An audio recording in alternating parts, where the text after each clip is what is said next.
general, todos hemos estado, todos los venezolanos, los saludo, apenas está comenzando la grabación del programa, los venezolanos, pero también en general, todos los interesados en el tema de las políticas migratorias en los Estados Unidos impactados por las medidas, a mi juicio, bastante rudas que ha emitido el gobierno de Donald Trump a los venezolanos, les asiste como consuelo y yo creo que no es suficiente apenas después de haberse sabido el retiro del TPS que afecta a más de 350.000 queridos hermanos de Marco Rubio ayer, quien dijo que entiende que la mayoría de los TPS habientes que han quedado en un limbo de estatus, pues tendrían mucha posibilidad de salir airosos en Sí. una solicitud de asilo, ¿no?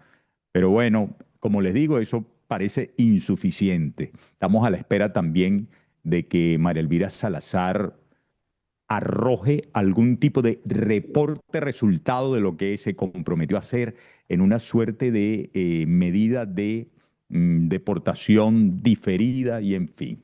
Y yo entiendo la situación porque tengo muchos amigos que tenían TPS de denominación 2023 también, que la tienen de 2021, que creen que su suerte va a ser igualita, que se van a quedar en el limbo a partir del mes de septiembre, como ahora están ya en el limbo después de la decisión de la Corte de esta semana los de la denominación de 2023.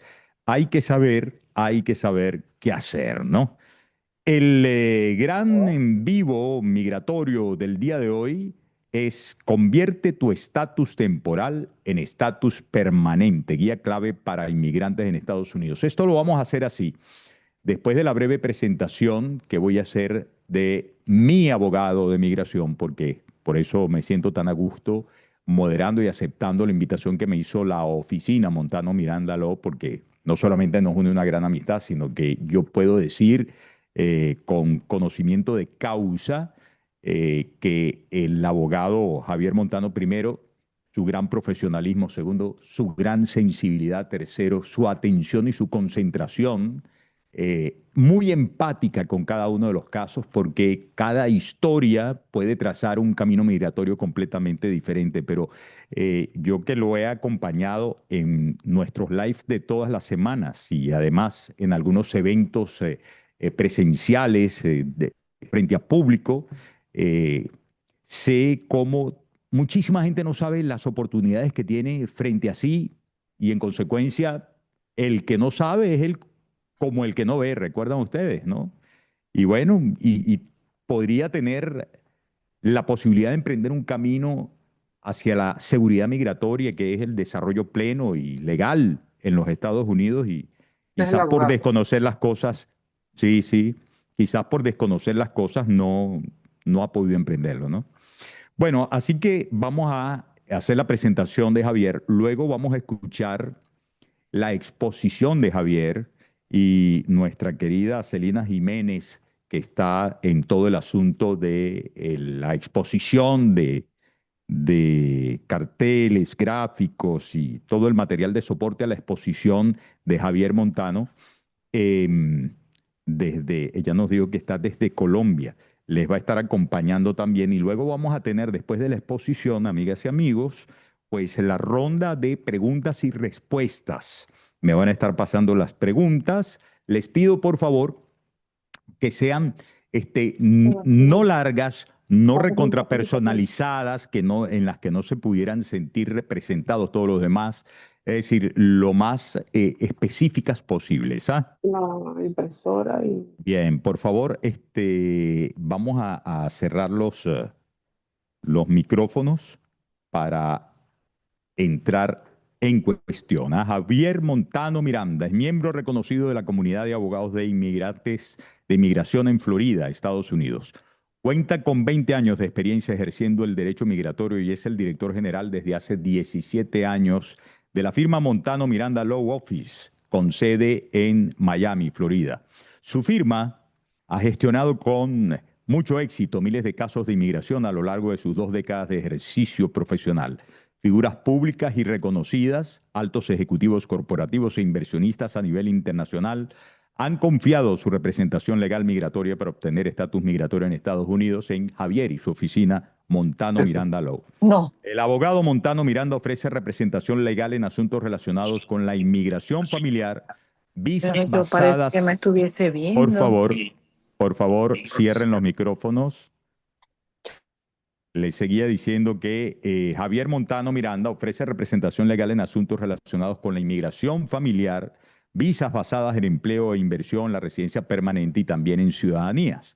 Además, ha sido abogado externo del Consulado de México en Miami, miembro del Consejo Consultivo de la Secretaría de Relaciones Exteriores de México y miembro del Board de la Cámara de Comercio México-Miami. Javier Montano fungió como vice-chairman de AILA, la Asociación Americana de Abogados de Inmigración para la Patrulla Fronteriza. También ejerce ante la Oficina Ejecutiva de Revisión de Inmigración y la Junta de Apelaciones de Inmigración, representando a clientes en procesos de deportación. Anteriormente trabajó en el Consulado de México en Filadelfia, Pensilvania, donde asesoró a la comunidad mexicana en los estados de Pensilvania, Delaware y New Jersey en temas de derecho penal, derechos humanos e inmigración. También brindó asesoría a abogados estadounidenses en asuntos relacionados con el derecho mexicano y la inmigración a este país. Para estudiar tu caso particular, el abogado estará atendiendo, oigan esto, muy importante. Para estudiar tu caso particular, el abogado estará atendiendo citas personalizadas mañana viernes 11 desde mañana viernes 11, no, mañana viernes 23, desde las 10 de la mañana hasta las 5 de la tarde. Y los interesados en agendar la cita personalizada pueden escanear el código QR que tienen en el tríptico que les entregamos aquí digitalmente, seguramente lo van a ver. Yo les voy a ir hablando también en el curso de preguntas y respuestas de los datos, los sitios digitales de Montano Miranda Lowe, del teléfono de Javier Montaño y de su oficina. A veces le digo Montano, a veces le digo Montaño. Lo que pasa es que aquí en Estados Unidos es Montano porque la ñ se la volaron. ¿Cómo les parece? ¿Ah? ¿Cómo les parece? Pero entonces por eso es Montano Miranda. Javier Montano, así que le damos la bienvenida. Adelante, por favor, Javier. Muy buenas noches. Muy buenas noches, Miguel. De verdad, muchas gracias por tu participación. Te agradezco mucho este espacio que nos estás abriendo y de verdad, muchas gracias. Y bueno, quiero mandar un saludo a todas las personas que nos puedan acompañar el día de hoy. Vi a César, estoy viendo a Lorena Vargas, estoy viendo a Yumaira, estoy viendo a Rosy, de verdad, muchas gracias por acompañarnos el día de hoy.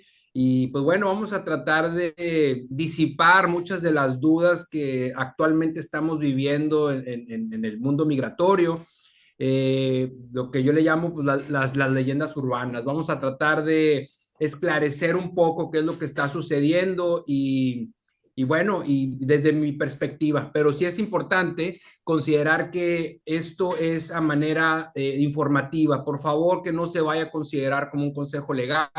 Lo último que quisiera es de que alguien tomara lo que yo estoy indicando el día de hoy y que ejecutara una de las estrategias que estoy pues, gestionando. Por favor, consulten con un abogado antes de aplicar cualquier estrategia de la que estamos hablando el día de hoy. No tengo que ser yo, siempre lo digo, pero puede ser el abogado que ya tienen, pero por favor, sí, no subestimen el tema migratorio y consúltenlo con un abogado, sobre todo ahora que estamos viviendo bajo una administración que pues estamos viendo que no está perdonando absolutamente nada. Entonces, el margen de error que tenemos para equivocarnos en nuestro tema migratorio es nulo, por lo que necesitamos darle esa importancia a este tema. Pero bueno, vamos a manejar esto de una manera pues muy informal. Yo quisiera que las personas que tengan dudas, la duda que sea, por favor, siéntanse en confianza de hacerla. Precisamente estamos haciendo esto para que la gente se anime a hacer sus preguntas, las pueda hacer ahora o las pueda hacer mañana, pero por favor no se queden con esa duda, sobre todo ahora sobre todo esta semana que estamos viendo muchísima información en social media, mucha información totalmente errónea, mucha información de gente que lamentablemente no se dedica al tema migratorio y yo siempre he pensado que es como el ciego guiando al ciego. Entonces, en este aspecto, por favor, siéntanse con toda la confianza de hacer sus preguntas. Vamos a un espacio al final para hacerlas, pero por favor, en el chat las pueden hacer en cualquier momento. Entonces, ¿por qué escogimos este tema de asilo, pendiente y TPS y cómo llegar a la residencia permanente? Bueno, porque creo que es el tema que estamos viviendo en mi oficina. Actualmente el asilo y el TPS son ese estatus migratorio que yo creo que casi todas las personas de nacionalidad venezolana tiene esa duda. Entonces, vamos a volver a la filmina inicial, porque sí quisiera, yo sé que ya todo el mundo tiene una idea de qué es lo que del asilo, el TPS, pero sí quiero hablar un poquito de la definición, protección legal, requisitos, ventajas, alternativas, porque mucha gente todavía está confundiendo el asilo y el TPS. Tienen alcances totalmente distintos y tienen también requisitos totalmente distintos. Y sí quisiera al menos tocar base primero con los conceptos de cada uno de estos beneficios y también hablar un poquito de la situación actual de cada uno de ellos, que creo que eso es lo que más está en las noticias, ¿no? ¿Cuál es la situación del asilo? ¿Cuál es la situación del TPS? Pero bueno, continuando primeramente con el asilo, si continuamos con la siguiente filmina, el asilo, bueno, todo el mundo creo que ya sabemos que es una protección legal que se otorga a las personas que han escapado de su país de origen.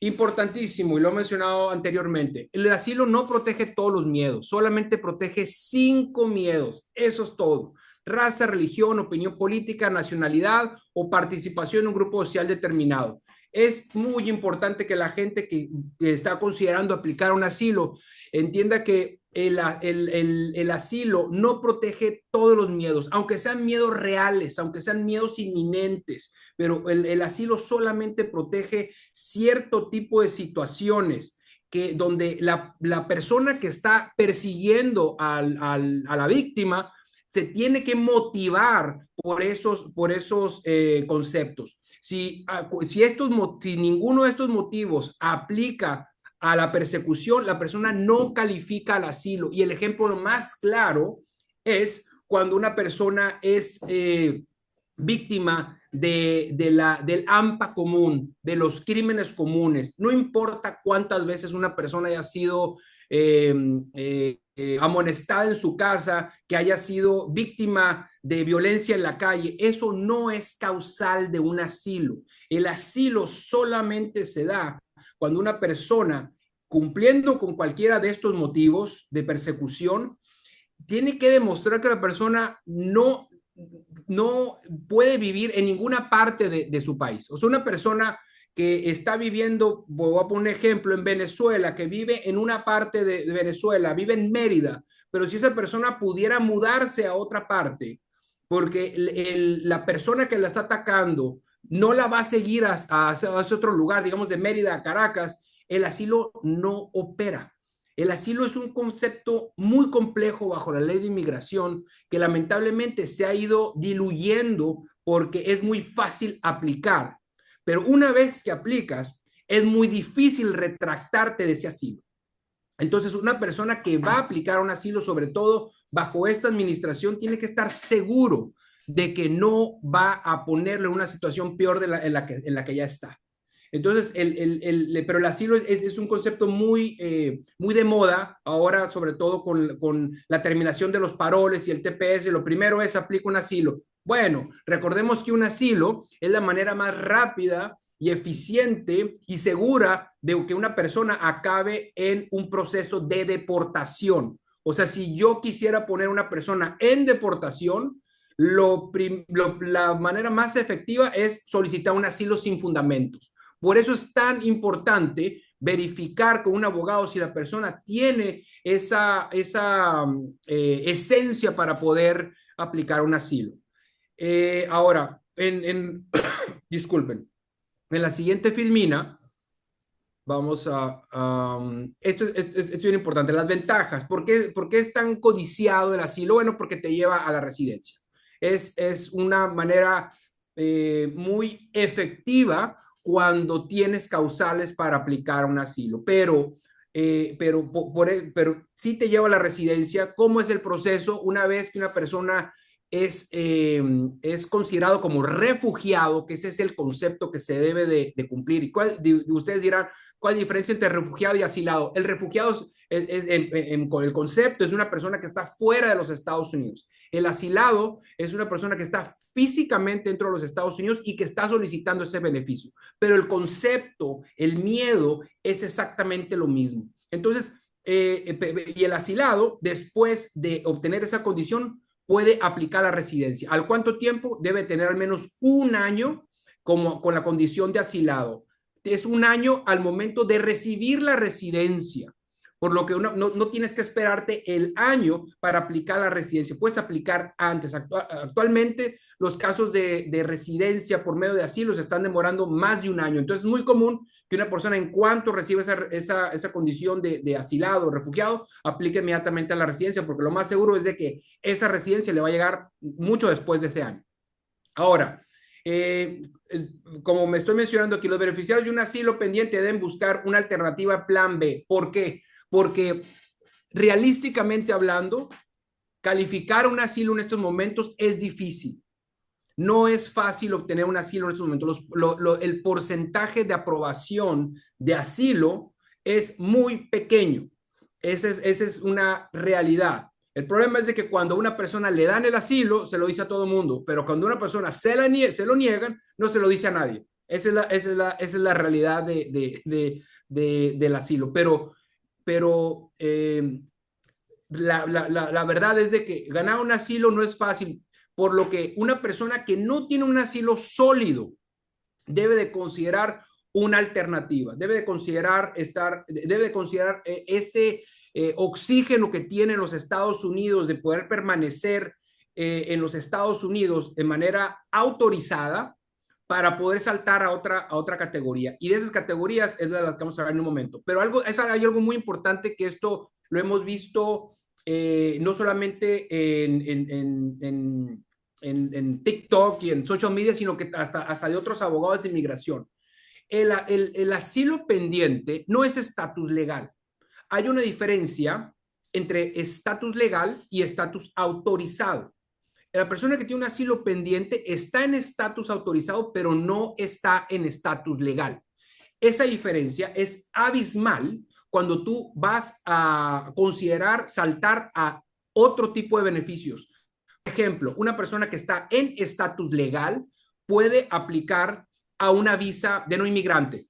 Puede saltar de una visa de turista o de su estatus legal a una visa de inversionista, de estudiante, de otra, lo que es una visa TN, H1B, etc. Cuando una persona está en estatus autorizado, no legal, o sea, un asilo que está pendiente, esa persona no puede saltar a esa otra categoría dentro de los Estados Unidos. Tiene que salir a un consulado a recibirlo. Pero el tema es de que si tú tienes un asilo pendiente, vas a abandonar ese asilo. Si tú sales fuera de los Estados Unidos mientras tu asilo está pendiente y sales sin un permiso, los cuales no son fáciles de obtener en este momento, al tú salir estás abandonando ese asilo. Entonces, una persona que está considerando en este momento que tiene un asilo y que está considerando cambiar otro estatus legal, tiene que considerar que va a tener que salir fuera de los Estados Unidos, que lo más seguro es que vaya a abandonar ese asilo, porque tiene que estar seguro que esa estrategia de salir a un consulado a recibir ese estatus, que es algo casi seguro. Pero eso es muy importante. Hay una diferencia, como menciono, estatus autorizado, estatus legal. Nosotros lamentablemente hemos visto solicitudes sometidas por otras firmas, de hecho, que utilizan que tienen esa confusión, estatus autorizado, estatus legal. Pero eso es yo creo que eso es de los puntos más importantes del día de hoy. Necesitamos saber en qué situación estamos en este momento. Y una persona que tiene un asilo pendiente, que nunca ha acumulado presencia ilegal y que está en estatus autorizado, esa persona tiene opciones. Tiene opciones que las voy a explicar en el siguiente, ahorita que hablamos en el TPS, tiene opciones, obviamente no todo el mundo califica, y quiero estar claro, no quiero pensar que estoy ofreciendo algo a todo el mundo, no. Existen como toda la regla existen excepciones, pero hay, en mi opinión, hay opciones, porque, y ahorita voy a explicar por qué yo creo que el TPS todavía tiene mucha pelea que viene seguramente, primeramente de California y después en la Suprema Corte. Pero bueno, continuando con la siguiente filmina, si podemos hablar un poquito del TPS, que creo que es el tema de moda, pero bueno, para las personas de otros países que nos están escuchando, el TPS es un estatus migratorio que se le da a un país que ha sido designado como un lugar donde lamentablemente no se puede vivir, ya sea por una situación legal, una situación hasta de desastres climatológicos, como es el caso de Centroamérica, que tienen TPS desde hace mucho tiempo, el huracán Mitch, que pasó hace 30 años. Pero esto es un beneficio migratorio que se entrega a todas las personas de un país, a diferencia del asilo. El asilo es individual, el TPS es general. Y algo de lo que estamos, no sé si escucharon, pero bueno, el secretario de Estado, Marco Rubio, indicó que una persona que tiene TPS, perdón, que se le venció su TPS, puede entonces considerar aplicar un asilo porque se indicó que la gran mayoría de las personas que tienen TPS pueden calificar un asilo. En mi opinión, eso es un absurdo. Eso es un comentario de una persona que no practica derecho migratorio, porque cualquier abogado de migración les puede decir que la diferencia entre tener un TPS y tener un asilo es abismal. Los conceptos son distintos, el careo es distinto, la naturaleza del proceso es totalmente distinto. Por ejemplo, un TPS se procesa por correo. Un asilo es una situación adversarial. Tienes a una contraparte que está tratando proactivamente de deportarte. Entonces, para mí ese comentario que lamentablemente se malinterpretó por mucha gente, incluyendo otros colegas, diciendo, bueno, si no tienes, si se terminó el TPS, bueno, seguramente vas a calificar al asilo. No es cierto. Una persona que está considerando en este momento aplicar un asilo, por favor, revísenlo con un abogado de inmigración, porque quizás en el lugar de estar ayudándose, quizás lo que esté haciendo es que esté acelerando su cita en la Corte de Inmigración. Porque recordemos que una persona que tiene un asilo sometido ahora, lo que se dice es de que se le va a dar más prioridad a las personas que tienen asilos pendientes desde hace años. Entonces, muy probable que, y es suerte lamentablemente, pero es muy probable que la persona que tiene el asilo sometido hace 3 meses tenga una cita más rápido que una persona que lo está esperando desde el 2015 o 16. De hecho, en la oficina de Miami actualmente se están revisando casos todavía dentro del año 2014, pero eso no debería de indicar absolutamente nada, porque nosotros tenemos casos de antes del 2014 que todavía están pendientes y tenemos casos recientes que les han llamado. Entonces, y eso es algo que es inexplicable. Se dice que ellos están trabajando en los casos de 2014, pero también están trabajando en los últimos casos y que están intercombinándolos. La verdad, no sabemos cuál es la razón exacta de por qué se está procesando así, pero eso es una realidad que nos consta porque lo vemos en nuestra oficina. Ahora, el TPS, ¿cuál es la situación del TPS? Y esta es una opinión personal. Lo que sucedió en la corte fue una posición, la verdad, muy triste de la Suprema Corte de Justicia, porque lo que hizo fue, no quitó el TPS, lo que hizo es que revocó la medida cautelar del juez de California para que las personas que habían recibido la extensión automática del permiso de trabajo y la redesignación del TPS para las personas del 2023, es esa orden del juez de proteger a esas personas mientras el litigio continuaba, fue revocada. Eso significa que las personas que están en el TPS del 2023 en este momento, lamentablemente, no gozan con esos beneficios.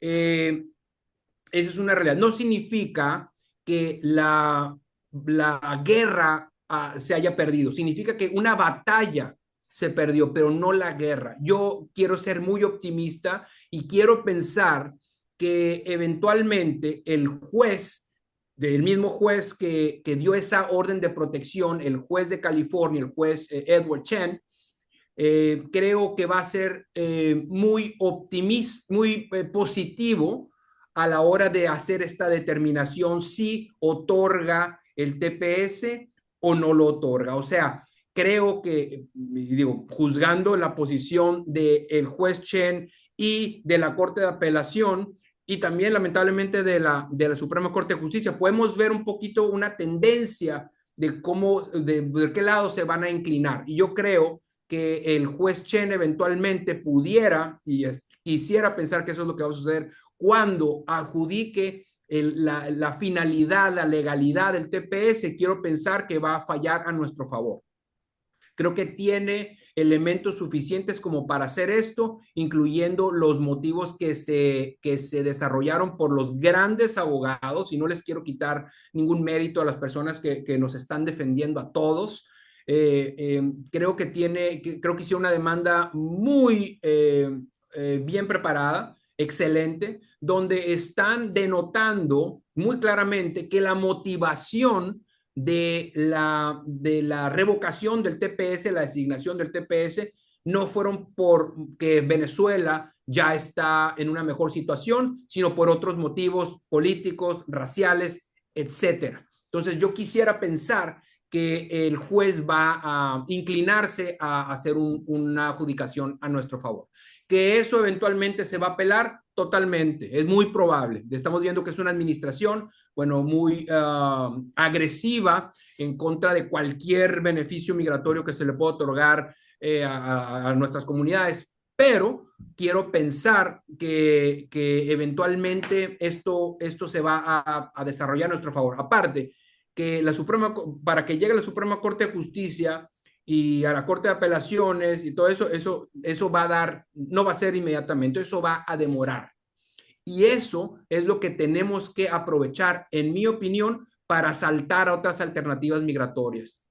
Pero sí quería hacer esa aclaración porque yo sé que hay mucha confusión, yo sé que la gente ahorita está muy estresada y con toda razón. La verdad es de que yo el lunes no dormí pensando en cómo iba a poder solucionar esto para mis clientes, pero viéndolo de una manera fría, creo que todavía tenemos la ventaja de vivir en un país donde los poderes están divididos y así como vemos que una Suprema Corte de Justicia de repente emite una decisión así de agresiva de que con un plumazo y sin mucha explicación está quitándole esos beneficios a 350,000 personas bajo el TPS del 2023.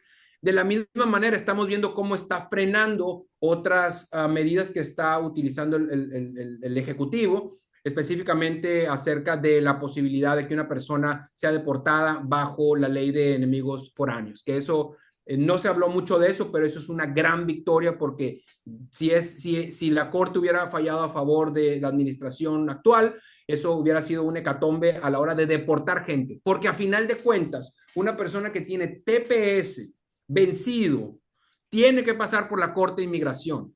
La gran mayoría de esas personas tienen que pasar por la Corte de Inmigración. Si no tienen una orden de deportación ya adjudicada, una orden de deportación final, esas personas pueden presentar su caso en la Corte de Inmigración. Eso no significa que los vayan bueno, logísticamente hablando es muy difícil que vayan a buscar a 350,000 personas, pero aunque así fuera, esas personas tienen que pasar por el debido proceso. Algo que la Corte de Justicia, independientemente de si es el lado conservador o liberal, eso es algo que sí están haciendo hincapié, que se debe de seguir el debido proceso. Y yo quiero pensar que eventualmente eso se va a balancear. En pocas palabras, muchísima eh, muchísima paciencia, muchísima energía.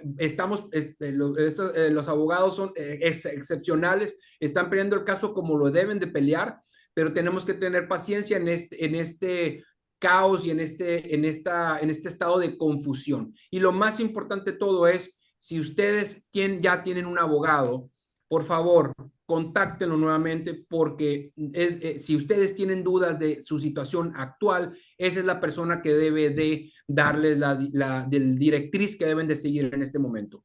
Aunque no sea la directriz que quieran escuchar. Muchas veces uno debe decir, lamentablemente, debes dejar de trabajar. Y esa es la verdad. ¿Por qué? Porque actualmente este permiso de trabajo terminó y eso te va a afectar quizás por tu certificación laboral o te va a afectar para otro proceso que tengas. Pero es muy, muy, muy importante que en este momento hagamos las cosas adecuadamente. Y lo voy a repetir, y yo sé que Miguel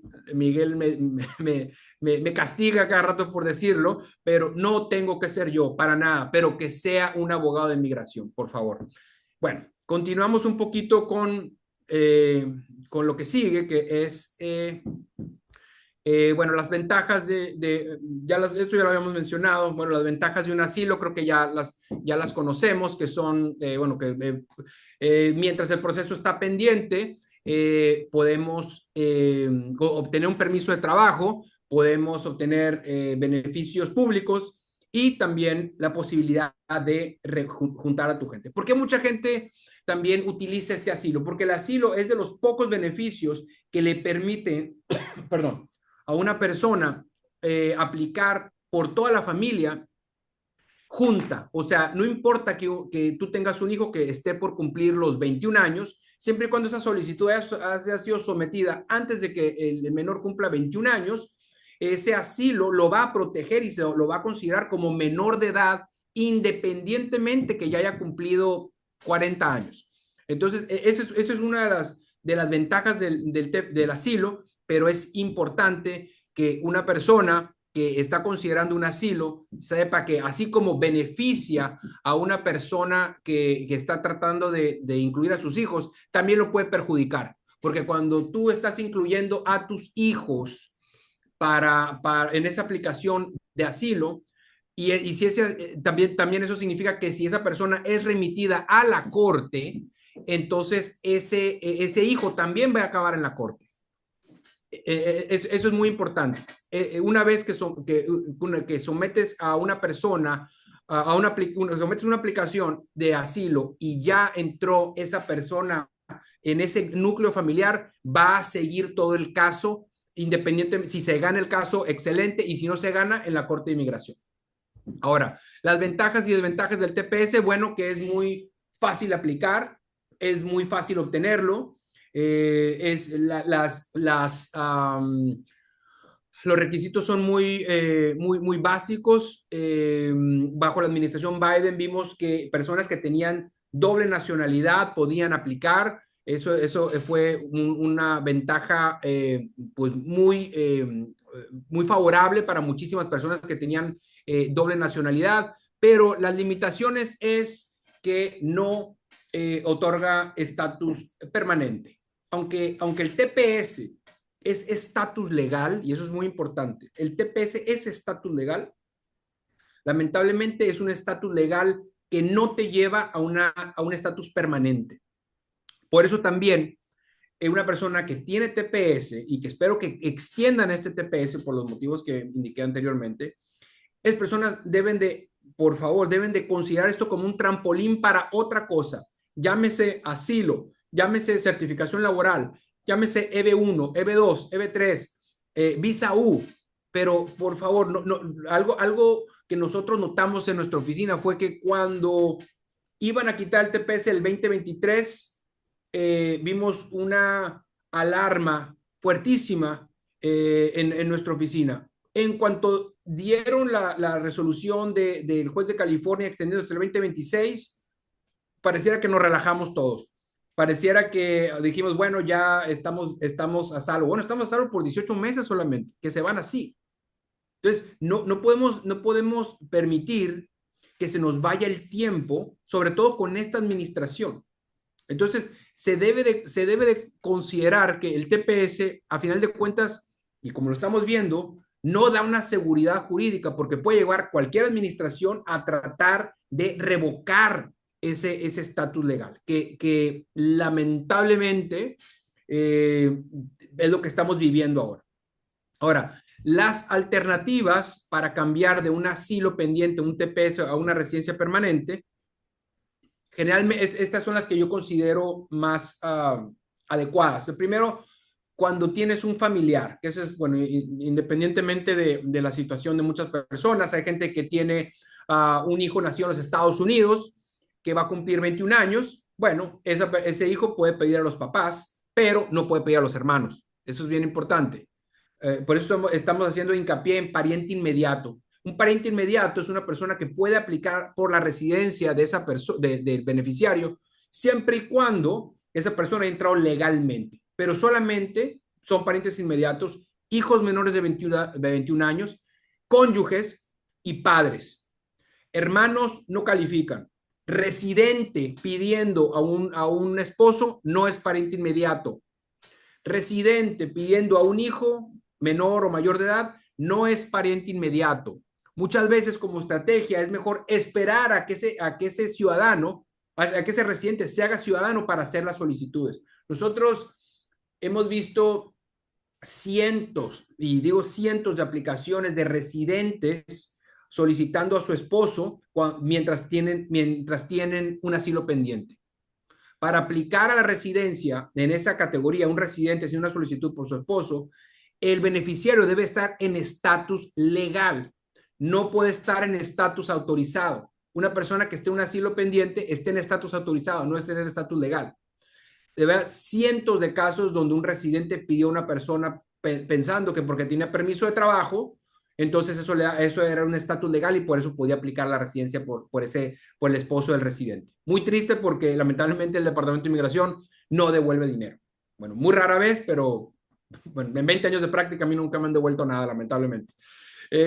Bueno, certificaciones laborales. La certificación laboral voy a ser muy breve con este beneficio, pero en mi opinión, este es un beneficio migratorio que es formidable para personas que se han vuelto pieza clave en las compañías en las que trabajan. Porque la certificación laboral requiere un patrocinador, requieres una compañía que te quiera patrocinar, que te quiera sponsorear para una residencia. Existen muchísimas personas que tienen asilo pendiente y que se han vuelto piezas fundamentales para las compañías. Esas personas pueden aplicar una certificación laboral. Ahora, mientras el TPS estaba a salvo, por así decirlo, era mucho más fácil esta estrategia para muchas personas, porque esas personas con TPS y un permiso de salida del TPS podían salir fuera de los Estados Unidos, regresar con ese permiso de salida y resetear, por así decirlo, el estatus autorizado que tenían y convertirlo en estatus legal y así poder aplicar la residencia.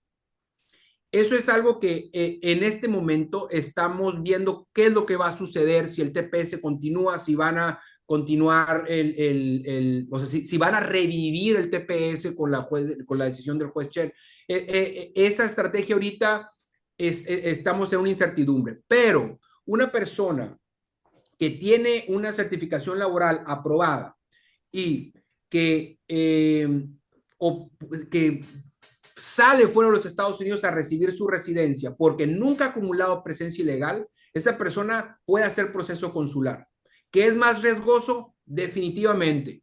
¿Que no todo el mundo califica? Definitivamente. ¿Que es una estrategia que se tiene que hacer muy estratégicamente delineada? Totalmente, pero existen muchísimas personas que califican una certificación laboral, que nunca han acumulado presencia ilegal, que nunca han trabajado ilegalmente, que se han vuelto pieza clave para las compañías en las que están trabajando y que pueden calificar una certificación laboral. El problema principal con la certificación laboral es que se tardan. Son procesos muy demorados y son procesos en donde se envuelve al Departamento del Trabajo primero y después al Departamento de Inmigración. Curiosamente, la demora viene del Departamento del Trabajo, no el Departamento de Inmigración.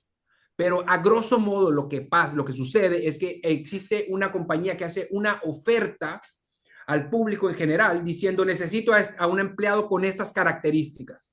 Y si nadie aplica, nadie se está interesado por esa posición, o si la gente que aplica esa posición no califica, entonces se puede hacer una certificación de que el beneficiario no está afectando el mercado laboral americano.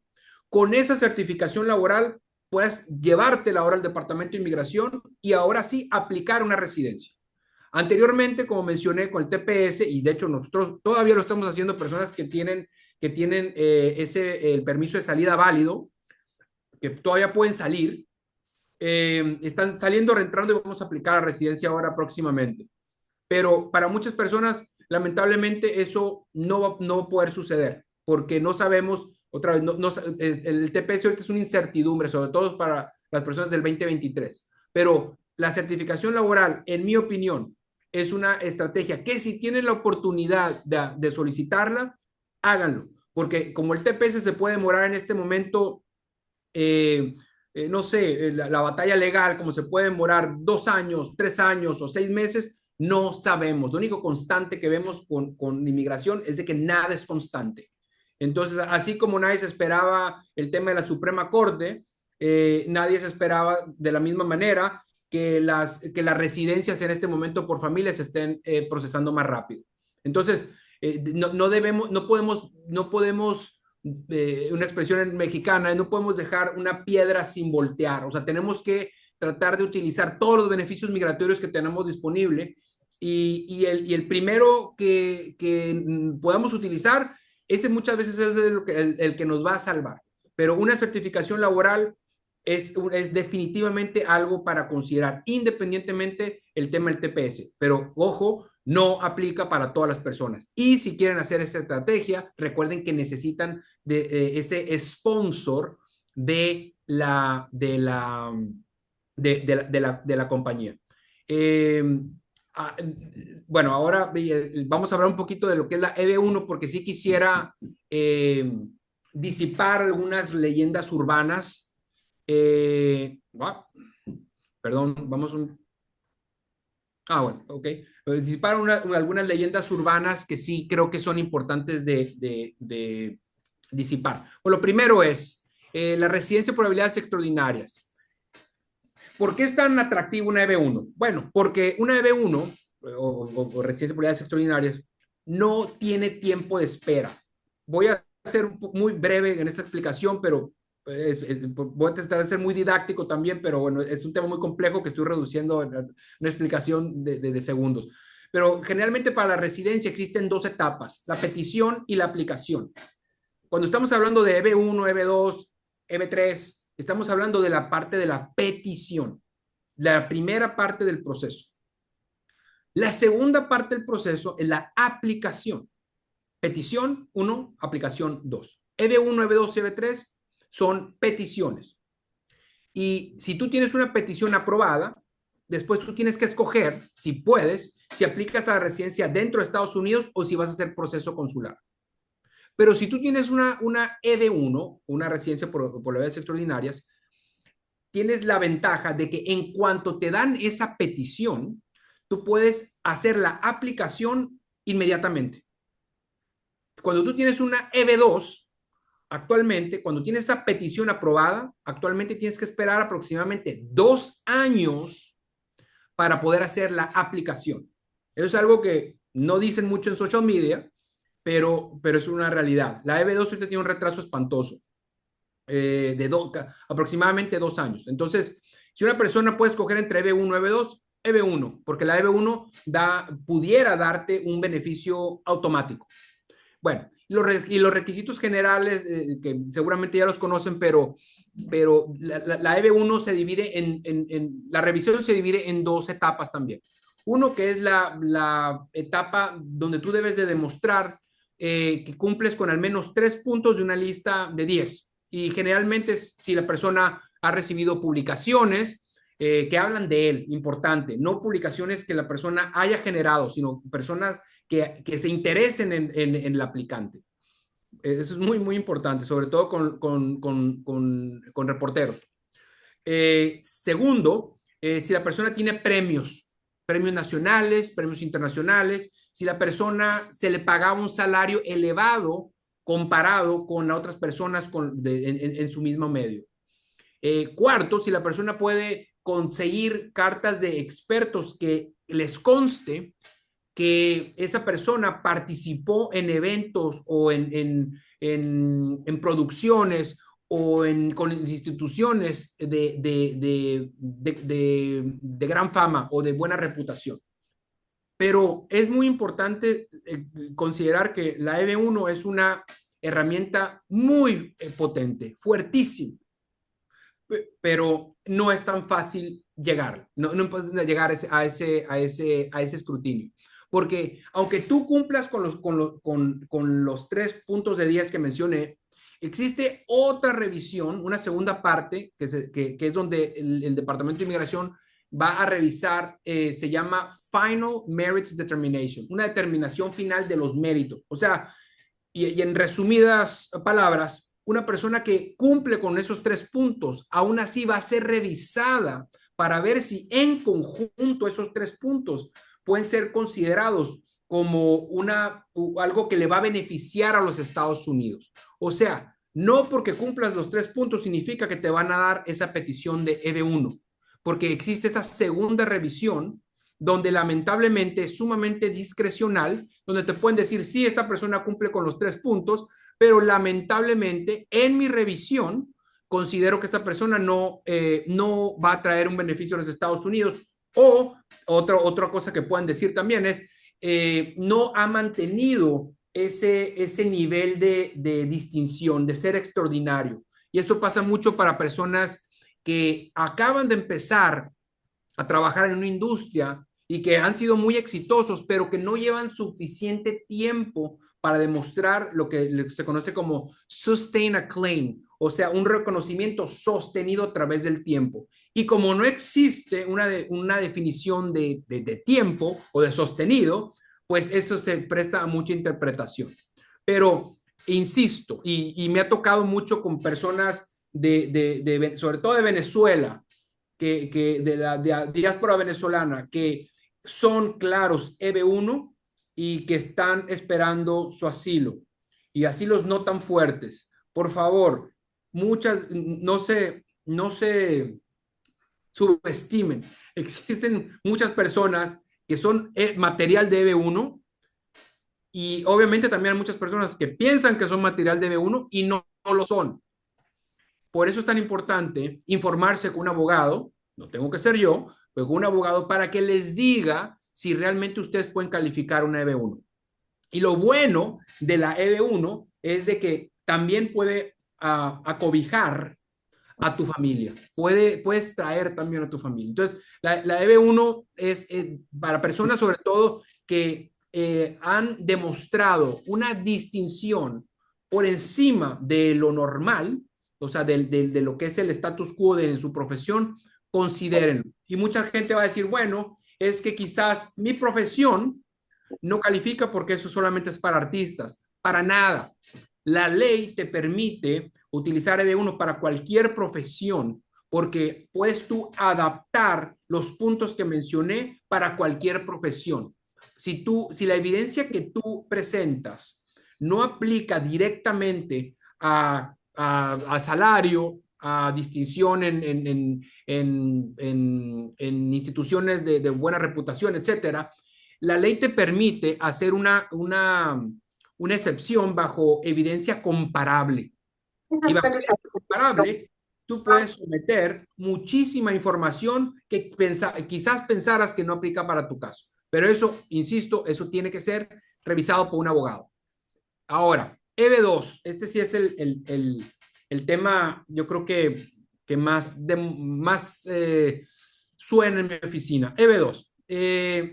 La EB2 es un remedio muy bueno para muchas personas que pueden demostrar que con un nivel mucho menor que el de la EB1, que pueden demostrar que tienen un nivel de excepcionalidad.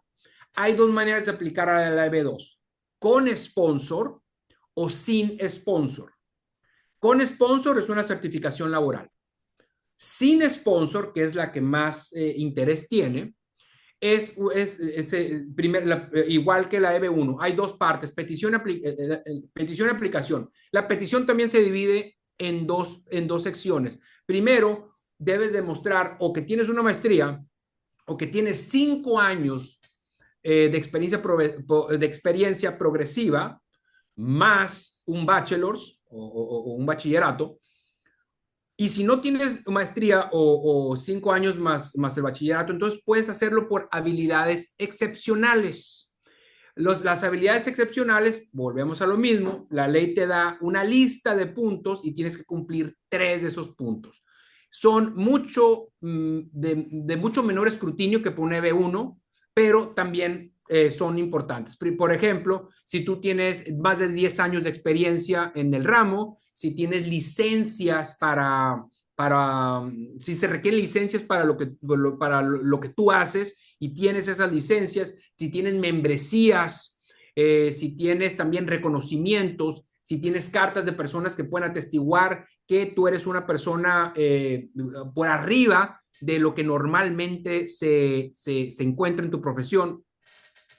Pero esta EB2 también tiene esa segunda etapa de revisión, donde el Departamento de Inmigración, aunque cumplas con esos 3 puntos de habilidades excepcionales, puede negarte el caso por hacer una revisión global del caso y decir, sí cumples con los 3 puntos, pero yo considero que no eres de interés nacional para los Estados Unidos porque el proyecto que tú tienes, pues no es de interés nacional, o quizás porque tú no estás posicionado para poder desarrollar ese proyecto que dices que vas a hacer. Entonces, la EB2, calificar a la primera parte de la EB2 y teniendo maestría y teniendo el bachelor, esa es la parte fácil de una EB2. La parte difícil es la de interés nacional, porque tú tienes que demostrar que es un interés nacional el que tú estés exento de no hacer una certificación laboral. Pero actualmente una certificación laboral lamentablemente está demorando como 2 años, pero un EB2, el tiempo de espera, pues también son 2 años. Entonces, estoy diciendo esto porque es muy importante muchas veces evaluar qué prefiero, someter una EB2 no tan fuerte o hacer una EB3, que sí voy a estar es una certificación laboral donde estoy supeditado a un patrón, pero mucho más fuerte. Entonces, ahí es donde la evaluación del abogado es tan importante. Por mí, todos fueran EB1, porque una EB1, como mencioné, es una manera inmediata de poder aplicar a la aplicación, petición, aplicación, pero lamentablemente no todo el mundo califica. Y ahora, de la visa U. ¿Por qué es tan importante la visa U? Porque muchos abogados y muchas personas que se dedican a esto no preguntan a sus clientes acerca de esta posibilidad. La visa U es un beneficio que se da a personas que han sufrido un ataque violento en los Estados Unidos. Llámese violencia doméstica, llámese stalking o asedio, llámese si una persona es asaltada en la calle, llámese si una persona, si entran a su casa, amenazas. Existe una lista de crímenes que califican para la visa U. Y hay muchísima gente que tiene un asalto o se metieron a su casa con violencia hace años y por miedo, por no saber, no hicieron un reporte de policía o si lo hicieron, no sabían que tenían este beneficio de la visa U. Y sinceramente, la visa U, en mi opinión, es una manera muy efectiva de hacerte residente y también de poder saltarte el hecho de que la persona ya haya acumulado presencia ilegal. Tú puedes tener una orden de deportación y aún así calificar a una visa U. Entonces, la visa U es un beneficio muy poderoso, pero lamentablemente muchas veces, y lo entiendo, pero como abogado muchas veces pareciera que se nos olvida preguntar si la persona ha sido víctima de un ataque violento, si la persona quizás fue asaltada o su hijo fue asaltado. Entonces, ¿y cuál es el objeto de una visa U? Es que la persona coopere con la policía para resolver ese tipo de casos. Pero si usted o algún familiar ha sufrido un daño violento, perdón, un crimen violento, es muy importante revisar eso con un abogado de migración, independientemente de cuándo pasó, porque tú puedes tener un caso muy viejo y aún así en muchas ocasiones puedes revivir una visa U donde puedes acogerte y puedes acoger a toda tu familia, porque eso también envuelve a toda tu familia. No sé si... Miguel Ángel, sí, ya estamos ahí terminando. Perdón. Miguel. Aquí estamos escuchando con atención. Esto de la visa U, tú sabes que se presta, Javier, lo hemos comentado en varias oportunidades y yo creo que sería justo y muy útil que hicieras la aclaratoria. Se presta a mucha creatividad, ¿no? Que pudiera, a mi juicio, terminar enredando más al creativo, ¿no? Con aquello de fabricar un caso de ataque, porque yo creo que es absolutamente importante lo que acabas de decir, Javier, en el sentido de que si tiene esa prerrogativa a través de la visa U, es para cooperar con las autoridades, ¿no? Es decir, que se va a mantener en contacto con las autoridades y eso, si es encima de un caso falso, de un caso fabricado, es casi como estar bailando con el diablo, ¿no? Totalmente. Bueno, primeramente, yo, en lo personal, yo no, yo rehúso casos donde existe ese elemento de fraude. Como abogado uno tiene esa obligación ante el Departamento de Inmigración, ante el gobierno y ante las cortes, de esa obligación de ser honesto y de no promover una mentira. Pero lamentablemente sí, la visa U se ha prestado muchísimo para malinterpretaciones y también para un abuso de, bueno, de muchas personas de decir, bueno, de hecho, había visto, y ridículamente, he visto publicaciones donde dicen, tu esposo te trata mal, puedes aplicar una visa U. Tu esposo te hace sentir menos, puedes aplicar una visa U. Bueno, entonces yo pudiera calificar una visa U, entonces Claro. creo que todo matrimonio pudiera calificar una visa U, ¿no? Si tu cónyuge en algún momento de tus 20 años de relación o lo que sea te ha hecho sentir mal, pues bueno, curiosamente, ahora el Departamento de Inmigración está investigando posibles casos de fraude cometidos por aplicantes de visa U. Por eso también es muy importante hacer esa aclaratoria. No, no todo el mundo califica ni a la visa U ni a los beneficios que yo mencioné, pero por favor, Sí. sí revísenlo con un abogado de inmigración. Pero es extremadamente importante. Debe haber hecho el reporte policial para el momento en que sufrió el ataque y eso, o vale que, no, mira, como no sabía, no hice el reporte policial, pero a mí me atracaron hace 3 años. Sí, el reporte de la policía es fundamental a la hora de sufrir el ataque. Sin embargo, nosotros hemos podido eh, revivir casos, por así decirlo, y depende Ujú. del condado donde estés, de cosas que sucedieron en el pasado y que por la naturaleza del delito, la policía le interesa resolver ese caso. Entonces, depende del caso también y del condado. Hay condados que son muy amigables para apoyar con una visa U, pero hay otros condados que lamentablemente no. ¿Y por qué necesitas ese apoyo? Porque una parte preliminar para una visa U es que la policía que certifique que tú apoyaste en la investigación del caso.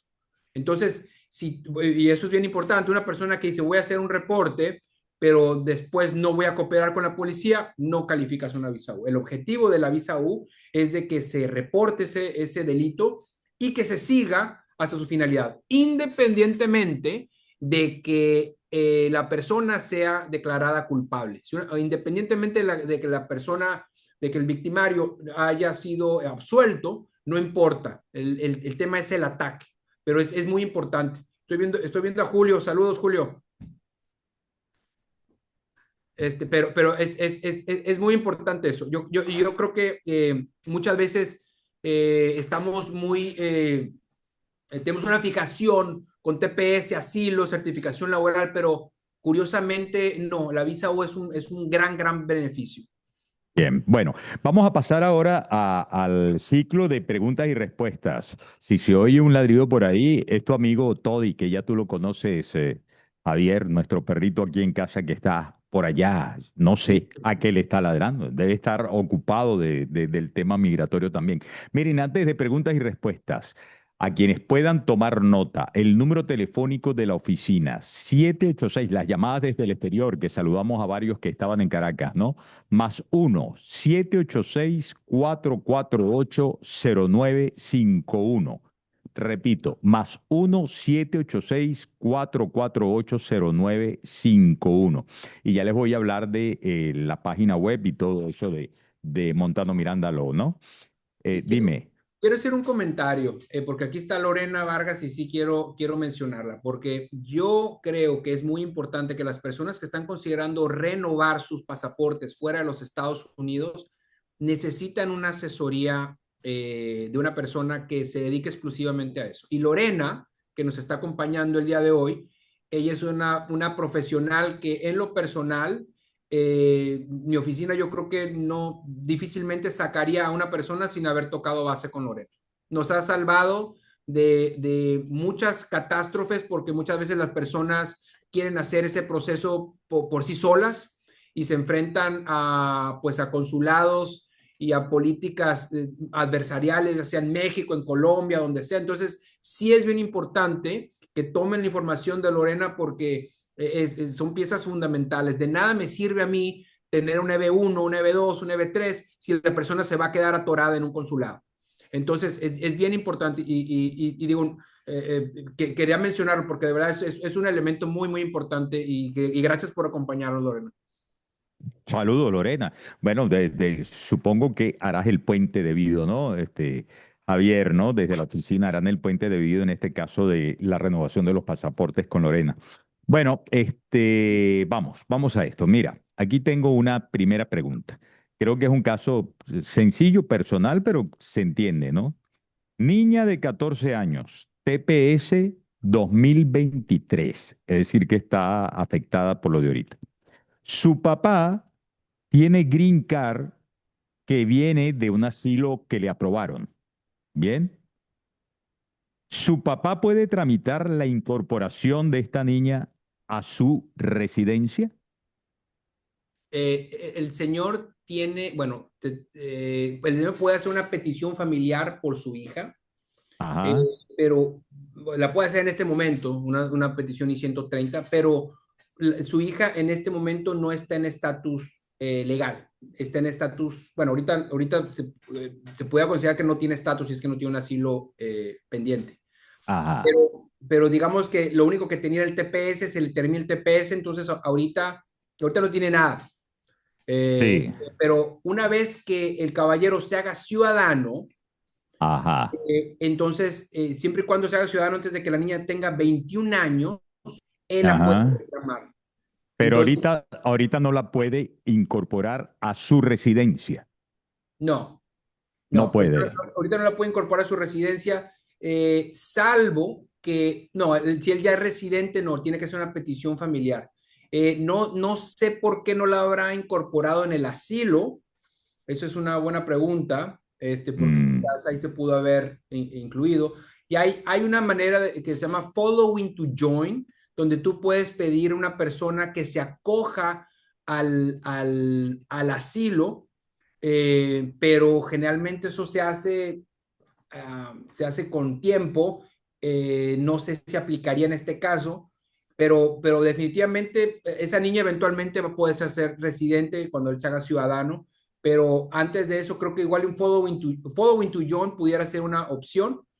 Um, depende, tuviera que tener una consulta con él, porque muy yo no bien. quisiera hacer una solicitud por la niña si la voy a poner en una posición peor de la que está. Si yo voy a hacer un following to join, yo quiero estar seguro de que eso no va a traer problemas, porque lamentablemente la niña ahorita tiene, pues que está corriendo un riesgo, es la verdad. Muy Es bien. vulnerable en este momento. Muy bien, muy bien. Vamos a otras preguntas entonces. Aquí tengo TPS 2021. Si en caso de que el gobierno niegue la renovación, podría solicitar asilo. ¿Y cuánto tarda para hacer la solicitud del permiso de trabajo por asilo? Excelente pregunta. Sí, si una persona tiene las bases legales para someter un asilo, debe de considerarlo. A mí no me importa que el gobierno diga que se van a congelar los casos, que los van a revisar, que van a escrutinizarlos de una manera muy elevada. No importa. Una persona que califica un asilo, que tiene las bases para aplicar un asilo, definitivamente que lo considere. No meter un asilo si no tiene las bases, porque eso pudiera ser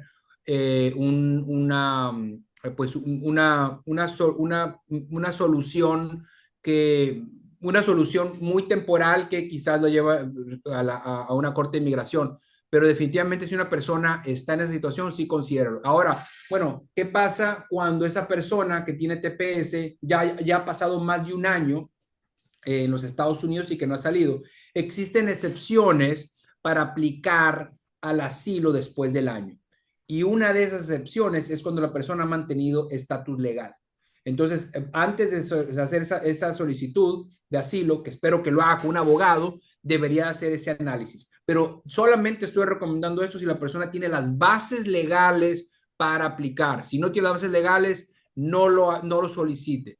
En relación al permiso de trabajo, una vez que aplicas al asilo, debes de esperar al menos 150 días para aplicar al permiso de trabajo. En el caso en algunos de los casos que mencionamos anteriormente, de personas que le están llamando muy rápido a las oficinas de asilo, ni siquiera les dan los 150 días para solicitar el permiso de trabajo. Primero le llega la cita al asilo antes del permiso de trabajo. Y las personas lamentablemente no pueden aplicar un permiso de trabajo. Entonces, pero específicamente, una vez que aplicas a la residencia, al asilo, si pasan 150 días, puedes aplicar a tu permiso de trabajo. ¿Cuánto se está demorando? La verdad es de que no sabemos. Nosotros vemos permisos de trabajo que llegan sumamente rápido y lamentablemente vemos otros que se están demorando meses. Otra vez, no sabría decir. Lo que sí les debería de comentar es que si esa persona tiene el interés de aplicar un asilo, quizás que lo haga con un poco de anticipación, dependiendo de los siguientes meses para ver cuál va a ser la posición del gobierno y la posición del juez Edward Chen y todo eso, para que no exista un lapso donde se queda sin permiso de trabajo. O no exista tanto lapso para que no se quede sin permiso de trabajo. Porque otra vez, no puede aplicar el permiso de trabajo hasta que hayan pasado 150 días de que el asilo esté sometido. Bueno. ¿Qué condiciones? Otra pregunta. ¿Qué condiciones debe cumplir un venezolano tepeciano 2023 para plantear un caso de asilo cuando tiene más de un año de haber ingresado a Estados Unidos? Recordemos que el TPS es un beneficio temporal y que le permite a la persona permanecer en los Estados Unidos y le sirve como trampolín para hacer otro beneficio migratorio, incluyendo el asilo. El asilo se basa no solamente en lo que te pasó anteriormente, sino puedes fundamentar un asilo en la posibilidad de un miedo futuro, de un miedo creíble futuro. En pocas palabras, tú pudiste haber vivido en Venezuela o en México y nunca te pasó nada, pero ahora, por algún cambio que ocurrió después de que tú entraste a los Estados Unidos, ahora tu posición pudiera ser de víctima. ¿Y cómo haces eso? Con gente que está en tu misma situación, que ha sido victimizada en tu país. Entonces, no solamente esperemos someter una aplicación de asilo a personas que les pasó algo. Obviamente, esos son los casos de infierno más fuerte, pero también posibilidad de que algo te vaya a pasar algo en el futuro. Obviamente, esos casos son más difíciles porque estás especulando de algo que te pudiera suceder. Sin embargo, se puede solicitar de esa manera. Y insisto, cada caso es un universo y se debe de analizar para ver si lo que le conviene a esta persona es aplicar. Pero si tiene las bases para aplicar, hágalo. Bien. ¿Qué se puede hacer? Otra pregunta. Si el permiso de trabajo por asilo pendiente en su solicitud inicial realizada después de los 150 días aún no avanza del estatus de recibido y nota de recibida o recibido enviada. Ya se le realizó el reclamo y se envió el correo electrónico a los 8 días hábiles. ¿Qué Eh, ocurre con el Rosario Class Action. Bueno, Action. ¿Qué es eso? Está tan complicado que no entendí la pregunta, pero tú la comprendiste, claro. mira, te voy a dar un resumen. Lamentablemente, no tengo una respuesta para cuándo van a hacer esa respuesta. Nosotros vemos que eso se aprueba random, al azar. Nosotros vemos solicitudes que se aprueban inmediatamente. De hecho, nosotros hemos recibido solicitudes de aprobación que pensamos que es el recibo de inicial y que nos llega la aprobación del permiso de trabajo y vemos que otros no. La verdad, no sabría decir. Anteriormente, bajo la administración Biden, existía un vínculo entre el abogado y el Departamento de Inmigración, donde tú podías hacer una queja directamente cuando se habían pasado del tiempo y el Departamento de Inmigración se comunicaba contigo, se comunicaba con el abogado. Lamentablemente, eso ya no existe. Eso es parte de la administración Trump, que ya no existe ese vínculo donde yo pueda hacer esa averiguación directamente. No tengo respuesta para eso, lamentablemente. Lo único que yo hiciera es insistir. Insistir, yo sé que va a ser un reclamo y le van a decir, el reclamo está dentro del tiempo programado. Tú hiciste un reclamo hace menos de 30 días, entonces no puedes hacer otro. Hazlo, porque lamentablemente es la única manera de moverlo. Ahora hay temas de demandas federales, pero sinceramente creo que es mucho dinero por algo que debe de salir de manera orgánica. Ok. Aquí tengo una pregunta. Una menor de 14 años, menor de 14 años, eh, en el tema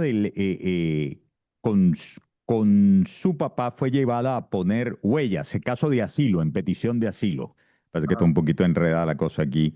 Este, y luego hizo petición de permiso de trabajo y nunca le llegó. Y cuando van a ver del caso, le dicen que no aparece el caso, pero ella puso huellas. Que no aparece como que inició el registro, le dicen en Newsys, pero Que no hizo el registro, que no se tomó las huellas no, o que... ella puso las huellas, según Ajá, esto, ¿no? pero que no tiene, Según puso las huellas, pero ¿quién no pero tiene? ¿Pero la corte no tiene el registro o inmigración no tiene el registro? inmigración no tiene el registro. Claro, porque han hecho según entiendo aquí, ya va, déjame entender, han querido averiguar qué Porque ocurrió con el permiso de trabajo que no le llegó nunca. y le dijeron que la niña no estaba incluida ahí. Yo Sí, lo que es algo raro, pero estamos notando muchas equivocaciones del Departamento de Inmigración, de ICE y de la Corte de Inmigración con los menores. Estamos viendo que por alguna razón se están desfasando muchos menores, y te voy a poner un ejemplo, una persona que aplicó al asilo con sus hijos y todos están en la corte menos uno, ni no hay explicación para eso. ¿Cómo haces eso? Bueno, eso claramente es un error de ICE. En este caso, pareciera que es un error del Departamento de Inmigración. No sé si ya hizo un e-request donde tú puedes hacer un reclamo y si no, creo que deberían de considerar hacer un infopass para hablar con oficial de inmigración. Pero eso claramente es un error del Departamento de Inmigración, porque no, bien. si la niña se tomó huellas, ella debe estar en el sistema. Debería estar, ¿verdad? Debería estar. Infopass, yo hice un Infopass, un e-request también. Bien, aquí tengo, mira, en la pantalla estoy viendo, estoy en espera para aprobación de asilo e igualmente quiero aplicar para la visa de trabajo. Si teniendo la visa salgo del país, otro que no sea Venezuela por obvias razones, ¿pierdo la posibilidad de ser aprobado para el asilo? Sí, cuando tú sales fuera de los Estados Unidos teniendo un asilo pendiente y sales sin una autorización que no es fácil de obtener, el permiso de salida por medio de asilo es mucho más difícil que el permiso de salida de un TPS. Eh, Ujú. Esa persona se considera que abandonó su asilo. Entonces, difícilmente va a reentrar a los Estados Unidos. Y si reentra, cuando vaya a esa entrevista de asilo, en mi opinión, pues se la van a negar de inmediato. Mira, aquí tengo. Hola, Hola, buenas tardes. Tengo una pregunta. El padre es ciudadano americano y quiere pedir a su hija que ya es mayor de edad y está casada. Bueno, sí, esa es la tercera categoría, es un ciudadano haciendo una petición por un hijo o hija casada.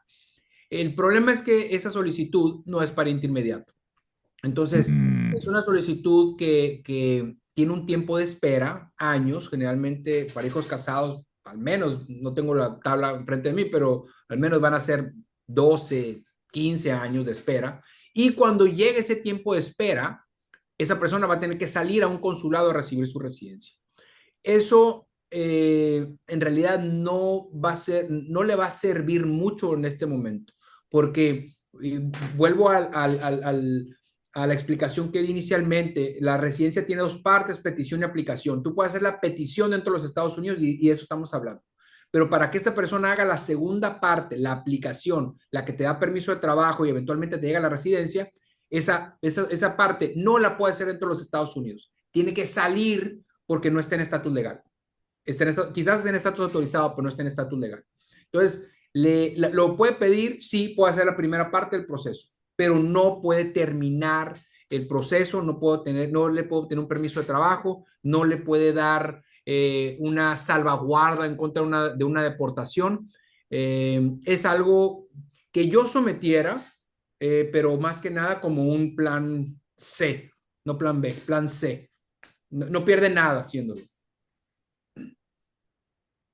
A ver, para recordar el teléfono a todos los que están conectados, +1-786-448-0951. Hay un beneficio a los que se registraron de descuentos en el tema de la consulta legal personalizada y esta va a ser mañana a partir de las 10 de la mañana, ¿cierto? Así es, así es. Fíjate que últimamente estamos tratando de contestar los teléfonos desde temprano porque otra vez la, mm, la creación de caos esta semana ha sido pues muy elevada. Entonces estoy tratando de hablar personalmente con los clientes que hablan, pero sinceramente no me está dando el tiempo, pero sí estamos haciéndolo desde temprano. Una, pe- una, una pregunta de curiosidad, mera curiosidad mía. Ese es el número telefónico que tiene WhatsApp, ¿cierto? Correcto, Y entonces correcto. las consultas son de videollamada. Puede ser de videollamada, sí. Nosotros utilizamos mucho Zoom y también FaceTime, WhatsApp y curiosamente esto es una herramienta que nos ha ayudado a poder representar a personas pues en todos los Estados Unidos, ¿no?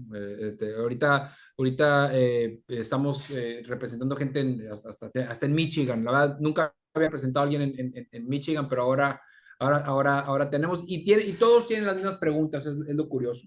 Ya, mira, aquí Brixon Acosta debe estarse refiriendo a algo que acabas de mencionar, porque dice, en el caso que acabas de mencionar, ¿cuáles serían los planes A y B? Y si en vez de F3 fuese F1. Es lo mismo. Ok, el plan A, en mi opinión, es certificación laboral, EB1, EB2. Si no existe eso, no, primero petición familiar. Eso es lo primero que yo hiciera. Ujú. Segundo, una petición laboral. Y si no tiene nada de eso, considerar un asilo, si es que tiene las bases para hacerlo. Y lo último, dejar a ese plan, bueno, fuera plan D, fuera plan D. Sí, sí. Y lo interesante de esta petición, y muy buena pregunta, pero lo interesante de esta petición es de que esa petición familiar va a estar corriendo de manera paralela, independientemente del proceso que se haga. O sea, Ujú. independientemente que se haga otra petición, independientemente que se haga una certificación laboral, independientemente que se haga una visa U, las peticiones familiares tienen Tú puedes pedir una visa de talento Ujú, por ya va. ¿Algo ocurrió? no solo por artistas ni nada de eso, pues.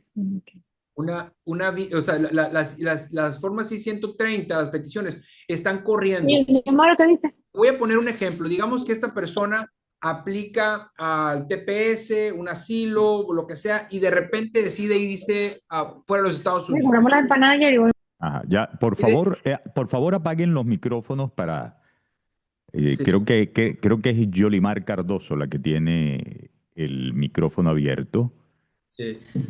para poder seguir escuchando la explicación de Javier. A Sí. ver. La petición familiar es una petición que está corriendo de manera paralela, independiente a cualquier otra solicitud que estés haciendo. Entonces, en el caso que nos mencionaron, puede hacer esa solicitud y digamos, y ojalá no sea el caso, pero digamos que esta persona en 3 años o lo que sea diga, me voy. Ujú, O que decida, no sé, hacer otra alternativa que no le sirva. Digamos que hace un asilo y lo pierde. bien, Esa persona eventualmente sale fuera de los Estados Unidos, esa petición familiar va a seguir caminando y en muchas ocasiones, si la persona no ha acumulado presencia ilegal, es la manera para poder regresar a los Estados Unidos. ujú, Es una petición, pues es una vela que estás prendiendo para el futuro. Quizás vaya a funcionar, quizás no, pero insisto, si tienes la oportunidad de solicitar beneficios migratorios, aunque en este momento se vean imposibles, hazlo. bien. Esa es mi posición. Yo trato de aplicar a todo lo que tengo enfrente, porque al final de cuentas, a mí no me importa si la persona se hizo residente por familia, por certificación laboral o por visa U. Lo que yo quiero es que se hagan residentes, ¿no? Claro, mira, Lorena, que es abogada, especialista en temas migratorios y ella está en México, ha levantado la mano. Vamos a, por favor, activarle el micrófono. Y adelante, Lorena, ¿cómo estás? Bienvenida, te escuchamos. Hola, buenas tardes, saludos a todos. Bueno, saludos Javier, encantada de estar contigo nuevamente aquí. Saludos a Miguel Ángel. Bueno, eh, quería plantearte algo, Javier, y siempre hemos hablado tú y yo de muchas cosas y también hago esta aclaratoria porque cuando Javier estuvo en Ciudad de México, lo que más valoro de una persona y creo que es una de las cualidades que tiene Javier es la humildad y ese don de gente. No todo el mundo tiene el don de gente. El primer día que conocí a Javier Montano Miranda, fue como si lo hubiera visto de toda la vida. Pocas personas tienen esa cualidad y caminamos juntos y conversamos y tuvimos un compartir muy bonito. Y desde allí, bueno, aquí estoy con Javier apoyándolo en todas las actividades porque de verdad me parece un gran profesional y eso lo valoro y lo celebro. Eh, Gracias, Lord. Javier, ¿qué opinión te merece el hecho de que, hablando del miedo futuro, y tú lo estás diciendo, puedes tener un miedo pasado, pero también un miedo futuro? Y lo que dijo el secretario Marco Rubio me trajo como una reflexión de que si él dice, y creo que es muy alegre decir que una persona con TPS tiene la opción del asilo, cuando tú muy bien dices que el asilo es algo que se tiene que aplicar cuando las circunstancias lo permiten y tú tienes una causal. Decirle a un tepeciano, no importa, no te preocupes, aplica el asilo, señor, le estás abriendo la puerta o le estás poniendo en bandeja de plata a una persona para deportarlo, porque si no tiene un caso de asilo, va a ser deportado, va a tener una orden de deportación. Entonces, ahora digo yo, bueno, la ley Simón Bolívar, que no sé, yo creo que ya ustedes los abogados de inmigración lo están manejando, es una ley que criminaliza la libertad de expresión fuera de las fronteras de Venezuela, pero además permite el procesamiento de la persona en ausencia, como ya está pasando a muchos influencers de Estados Unidos que les está llegando su orden de captura por haber opinado y por haber incitado al odio. Eso puede ser para Javier Montano un análisis de un miedo futuro, un caso de asilo de una persona que entró y se acogió al TPS, pero ha ido opinando y si ahora se ha visto involucrado en que si yo voy a Venezuela me van a meter preso 30 años o me van a procesar porque simplemente no estoy de acuerdo con el régimen. Entonces, ¿qué opinión te merece eso, Javier? Qué preguntota para buena, ¿eh? Qué preguntota para buena. O sea, Sí, sí. sí. Mira, considerando las opiniones recientes de la secretaria del Departamento de Estado, pareciera que, y te voy a poner el ejemplo de El Salvador, ¿no? Cuando mandaron a este señor Ábrego con toda la ilegalidad del mundo, que la respuesta fue, bueno, pasó lo mismo, esta persona tenía una protección para no volver a El Salvador y lo devuelven a El Salvador y la respuesta fue, bueno, el Departamento de Estado considera que El Salvador tiene la capacidad de castigar a las personas como ellos consideran. Pues por ejemplo, mandar a una persona al SECOT, si eso no es tortura, no sé qué es, no sé qué es tortura. Entonces, yo creo que es algo que pudiera apoyar de cierta manera el asilo de alguien, pero es muy similar al tema de que ahora Venezuela también esté en ese nivel 4 de peligrosidad. Creo que lo van a considerar más como una prueba suplemental que una prueba directa. Obviamente, salvo que la persona tenga un señalamiento directo, entonces creo que sí, pero de manera general, yo la verdad lo dudo. Y ahí es donde ves esa contradicción entre la posición pues de Marco Rubio con la secretaria de Seguridad Interna, con el presidente. Entonces, por una parte dicen ya es vivible, quiten el TPS, pero por otra parte dicen que no lo es. Entonces, pues pónganse de acuerdo. Pero a final de cuentas, cuando lleguemos a la Corte de Inmigración, yo lo incluiría, pero lo incluiría más como algo suplemental porque no creo que eso sea el detonante para que un juez diga te doy tu asilo o no. Claro, claro. Bueno, tengo más preguntas. Aquí estoy. Voy. Aquí estoy. Elsie dice, una señora aplicó asilo en corte con su hijo menor de 21 años. Bueno, ya 21 años no es menor, ¿no? Digo, pero dice, le llegó la cita para... Ah, no, su hijo menor de 21 años, no tenía 21 años. Bien. Le llegó la cita para Huellas, con error en el primer nombre. Los demás datos, todos bien, incluido su número de alien, pero no le avanzó el reloj.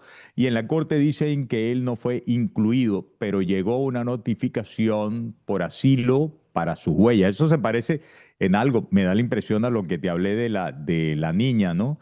Que por cierto, me han escrito de lo de la niña, dicen que ese caso fue a parar a Nebraska, donde van a ir a parar los casos no resueltos. ¿Tú sabes algo de eso? Sí, el Betting Center. Sí. Error de inmigración.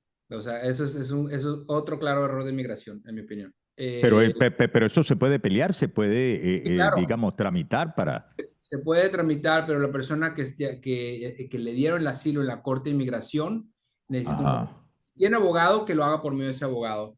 Pero si no, contrate a alguien porque vas a necesitar un abogado para resolver eso. El que está ante el Departamento de Inmigración, no ante la Corte, bueno, en teoría lo pudiera resolver esa persona, pero yo creo que estamos llegando a unos niveles, y no es porque contraten a mí, no, para nada, pero estamos llegando a unos niveles donde sí necesitas un poco más de conocimiento para resolver muchas cosas que no deberían de ser tan problemáticas. Yo creo que ahorita contratar a un abogado, al menos para que lo tengas ahí para ese tipo de cosas, creo que sí es importante. Pero de que lo pueden resolver, yo creo que sí, porque es claro error del Departamento de Inmigración. Bien. Otra pregunta. ¿Qué pasa si tengo la primera corte el 5 de junio? ¿No me dan los tiempos para contratar a un abogado? Ok. ¿Puedo al juez pedirle una nueva cita mientras busco un abogado que me asista? ¿Qué debo hacer para no dejar a mi hijo sin asilo porque ya es mayor de edad y yo estoy en proceso de cambio de estatus por matrimonio con un ciudadano? Ok, bueno, sí, generalmente una persona que va a su primera audiencia puede solicitarle al juez tiempo adicional para contratar a un abogado. No es lo recomendable, pero en la práctica yo veo que mucha gente lo hace y por regla general los jueces lo permiten. Ahora, hacer eso más de una vez yo no lo recomiendo porque un juez puede molestarse y no quieres a un juez de inmigración molesto con tu caso. Eh, Pero para la primera audiencia creo que, otra vez, debes ir con un abogado, pero si no vas a llevar abogado, creo que la gran mayoría de los jueces, al menos en mi experiencia, nunca han tenido un juez que no le extienda la audiencia por no tener abogado. Aquí me está diciendo José Ramón, gracias, Miguel, sois el mejor. ¿Qué soy? Vos también, José Ramón, vos también sois el mejor. Mira, hemos agotado el tiempo. Yo quiero ahora tomarme un par de minutos, ¿no? Porque ya que he tenido el gusto de ser invitado por ustedes para acompañarlos, a mí me encanta el tema. Y cada vez que comparto con Javier una conferencia suya, aprendo más cosas, ¿no? Me preocupo, termino más preocupado que antes, por un lado, por otro lado termino más aclarado. Pero miren, a propósito de la impresión de Lorena, yo quiero explicarles a todos los que están en el auditorium por qué Javier dijo que yo lo regaño cuando él llega y dice, no tiene que ser conmigo, no tiene que ser conmigo. Miren, hace 4 años yo estuve a punto de tener que irme de Estados Unidos, salir de Estados Unidos, por una no buena asesoría, por una no buena asesoría. Afortunadamente, un amigo común que me supo en la angustiosa emergencia me comunicó con Javier. Y entonces yo llegué a la oficina, oficina de gente maravillosa, maravillosa, dicho sea de paso, de gente con mucha empatía, igual que Javier, ¿no?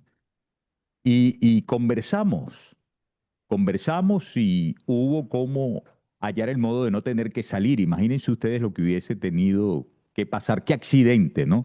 Por una asesoría no buena. ¿Cómo te parece la cosa tan benigna de decir, en vez de decir mala, le digo no buena? Una asesoría no buena, ¿ah? Automático. Y como yo además tuve la experiencia de comenzar a trabajar en conjunto con Javier y con su equipo en Montano Miranda Law, puedo decir de viva voz, independientemente de que por honestidad y por generosidad y además por ética, Javier Montano diga, no tiene que ser conmigo, busquen a otro abogado, pero busquen a abogado. Yo sí digo, busquen a Javier. Busquen Gracias. a Javier porque la verdad, como lo dijo Lorena, además, yo soy amigo personal de Javier y yo siento mucho gusto en decir que es mi abogado porque además es mi amigo y sé de mucha gente que ha trabajado sus casos y lo consideran su amigo porque lo importante de esto es recordar que el caso de cada quien involucra el caso de toda la familia y es el futuro de toda la familia. Entonces yo quiero recordarles el número telefónico, +1 786-448-0951, recordarles que estoy todos los martes a las 4:30 de la tarde a través de Miguel Contigo, haciendo un live de temas del interés del momento con Javier y que en el chat de los live de Instagram y en el chat de los otros contenidos con otros amigos también, comunicadores y escritores y talentos que están también complacidos de contar con la amistad de Javier Montano, ustedes colocan la palabra asesoría o colocan la palabra consulta y entonces el equipo de Javier Montano va a contactarlos a ustedes por mensaje directo y va a ocuparse de acompañarlos. Dicho eso, y después de haberle causado toda la vergüenza posible a Javier Montaño, llegamos Me al conoces, final. me conoces bien. Te conozco, te conozco. Bueno, Javier, por favor, llegó el momento de la despedida. Tu mensaje, por favor. Bueno, primeramente, muchas gracias por haber compartido este momento con nosotros, Miguel. Como siempre, también un gran abrazo y te agradezco tu apoyo, como siempre. Pero sí quiero dejar un mensaje claro, sobre todo para las personas que tienen el TPS. Vienen tiempos difíciles, vienen tiempos con mucha confusión, pero yo insisto, yo estoy muy optimista que al menos el juez que sigue, que es el juez de California, creo que va a tomar una medida positiva para nosotros. No sé si va a ser en el futuro próximo, no sé si va a ser en estos meses, se dice que se van a adelantar las citas, no sé si va a ser una decisión con razonamiento o una decisión sumaria, pero creo que al menos por algún tiempo el TPS va a revivir. Esa es mi opinión. Pero estoy mencionando esto porque a las personas que están considerando salir fuera de los Estados Unidos, que es una decisión personal, yo no lo voy a decir a nadie que se vaya o que se quede, pero que sí considere que lo que sucedió esta semana es solamente una parte del proceso. no es una batalla, no es la guerra. La guerra todavía ni siquiera ha empezado. El juez ni siquiera ha revisado el fondo todavía del asunto. Revisó los fondos, el fondo de las audiencias preliminares, de los temas preliminares, pero creo que podemos ver esto con optimismo. Y de verdad, gracias a todos los conectados, gracias César, Lorena, Julio, Rosy, Umaira, bueno, son los que me aparecen aquí, pero todas las personas que nos están acompañando, de verdad, muchas gracias y bueno, espero poder verlos pronto nuevamente y un gran abrazo, de verdad, mil gracias. Gracias. Bien, Agradecidas gracias, a gracias. usted y aplauso.